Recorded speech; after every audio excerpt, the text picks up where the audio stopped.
अभी मैंने जब कहा तो जब उनको सेंसिटिव लग रहा है तो निश्चित रूप से जो दूसरे धर्म के लोग हैं उससे आहत हुए होंगे, लेकिन गायों के अवशेष मिलने से हम भी तो आहत हुए हैं।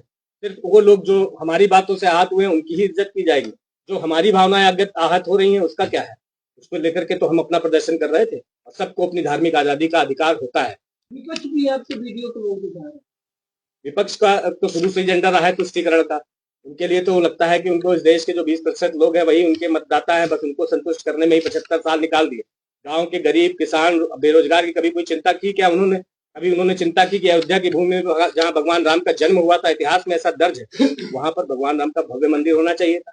मथुरा में और काशी विश्वनाथ कॉरिडोर की आज स्थिति आप देख सकते हैं। मैंने उस दिन जो भी बातें कही थी उससे जिसकी भी भावनाओं को क्षति अगर पहुंची है तो निश्चित रूप से उन्हें ये आभास भी करना होगा कि गौमांस मिलने से हिंदुओं की भी आस्था को क्षति पहुंची है। निश्चित रूप से जिस मेरा इतिहास क्या है ये आप सभी को पता है कि किस तरह से 1992 में जब बाबरी विध्वंस हुआ था उसके बाद किस तरह से ढूंढ ढूंढ करके फर्जी मुकदमे मेरे पिताजी पर लादे गए थे। ऐसे कई मुकदमों में जिनमें उनका कोई हस्तक्षेप नहीं था, सिर्फ इसलिए कि वो अपने समाज के की रक्षा करने के लिए आगे बढ़े थे, हिंदू समाज के लोगों के लिए आवाज उठाने के काम कर रहे थे।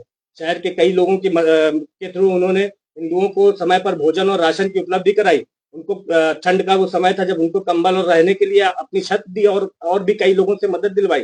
सिर्फ इस कारण से उन पर इतने मुकदमे लिखे गए थे।